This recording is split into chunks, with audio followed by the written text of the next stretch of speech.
एकलव्य जैसा प्रतिभाशाली इतना मूर्ख तो नहीं ही रहा होगा कि तथाकथित गुरु दक्षिणा के नाम पर उसने अपने ही हाथों अपना अंगूठा काट कर उस गुरु को दे दिया हो जिसने उसे धनुर्विद्या सिखाई ही नहीं। द्रोणाचार्य का कुत्ता उनके पास आकर उनके चरणों में लौट गया। द्रोणाचार्य ने देखा तो कुत्ते का मुंह बाणों से भरा हुआ था, लेकिन उसके मुंह में कहीं कोई चोट नहीं थी। कुत्ते के मुंह से कहीं खून नहीं निकल रहा था। द्रोणाचार्य चकित रह गए कि कोई इतना बड़ा धनुर्धर कैसे हो सकता है, जो विद्या अभी तक अर्जुन नहीं सीख पाया, जो विद्या मैं स्वयं नहीं जानता उसको कोई शूद्र कैसे सीख सकता है। सारे राजकुमार भी हैरत में थे। उन्होंने द्रोणाचार्य से कहा, गुरुवर कौन कर सकता है ऐसा, हमको अचरज है, हमने ऐसा कभी नहीं देखा। द्रोणाचार्य ने कहा, शांत रहो, चलकर देखते हैं कौन ऐसा धनुर्धर पैदा हो गया जिसने इतनी सफाई से कुत्ते का मुंह बंद कर दिया। द्रोणाचार्य और सारे राजकुमार कुत्ते के पीछे पीछे चलने लगे। घने जंगल में जाकर देखा तो एक आदिवासी युवक अपनी धुन में मगन होकर धनुर्विद्या का अभ्यास कर रहा था। द्रोणाचार्य ने युवक को आवाज लगाई, हे धनुर्धारी युवक, तुम कौन हो और तुमने हमारे कुत्ते का मुंह क्यों बंद किया था? उस युवक ने कहा, मैं निषाद राज का पुत्र एकलव्य हूँ। इस कुत्ते के बार बार भौंकने से मेरा ध्यान भंग हो रहा था और मैं अपने लक्ष्य पर ध्यान केंद्रित नहीं कर पा रहा था, इसलिए मैंने कुत्ते का मुंह बंद कर दिया। द्रोणाचार्य ने कहा, तुमने ये विद्या कहाँ से सीखी है? एकलव्य ने कहा, हे ब्राह्मण, धनुर्विद्या तो हमारे रक्त में बसती है। पहले से ही हम शिकार और अपनी शिक्षा के लिए धनुष बाण चलाते आए हैं। मैंने इतनी अच्छी धनुर्विद्या अभ्यास से सीखी है। द्रोणाचार्य ने कहा, कोई गुरु तो होगा तुम्हारा, किसी से तो विद्या सीखी ही होगी।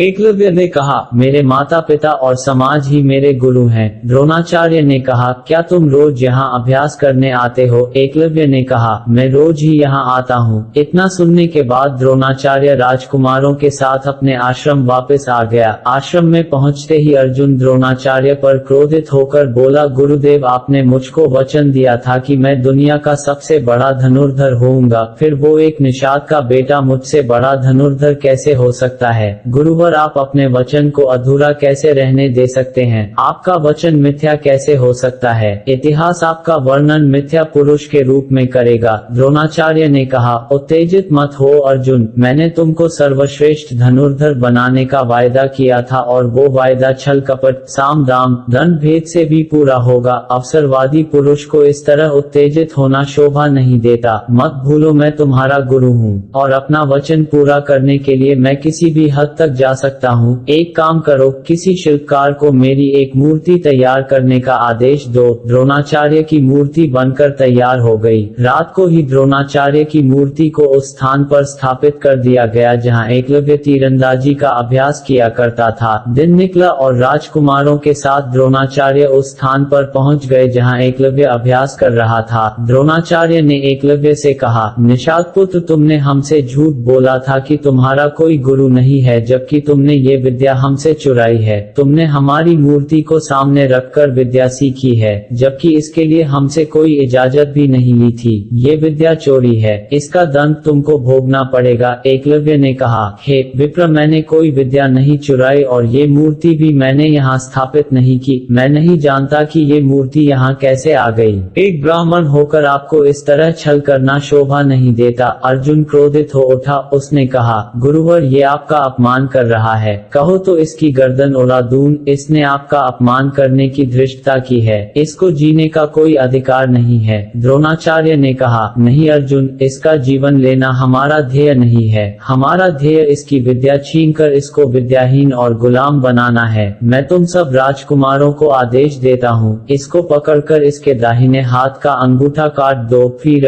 राजकुमारों ने वीर एकलव्य को पकड़कर उसके दाहिने हाथ का अंगूठा काट दिया। अर्जुन की खुशी का ठिकाना नहीं रहा। गुरुवर, आप महान हो, आपने अपने वचन की लाज रख ली और मुझको सर्वश्रेष्ठ धनुर्धर होने से अब कोई नहीं रोक सकता। द्रोणाचार्य ने कहा, अभी हमारा कार्य पूर्ण नहीं हुआ है। अगर किसी को इस घटना का पता चलेगा तो हम पर छल कपट करने का आरोप लगेगा। इससे पहले एकलव्य के द्वारा किसी को घटना का पता चले, जाओ तुम खुद ही प्रचारित कर दो कि निषाद पुत्र एकलव्य गुरु द्रोणाचार्य की मूर्ति बनाकर शिक्षा ले रहा था। गुरु दक्षिणा मांगने पर उसने अपने दाहिने हाथ का अंगूठा गुरु दक्षिणा में दे दिया। उसके बाद अगर वो किसी से कहेगा भी तो उसकी कोई नहीं सुनेगा। हमारे धार्मिक अफवाह के सामने उसकी सच्चाई भी दम तोड़ देगी। वैसे भी सत्ता शासन तो हमारे ही है, जो हम कहेंगे वही तो सच होगा। आज भी हमें यही पढ़ाया जाता है कि एकलव्य ने गुरु दक्षिणा में अपना अंगूठा अपने गुरु द्रोणाचार्य को स्वयं काट कर दे दिया था। झूठ के बल पर सच को छिपाने की परंपरा आज की नहीं बल्कि सदियों पुरानी है, आज भी वही दोहराया जा रहा है।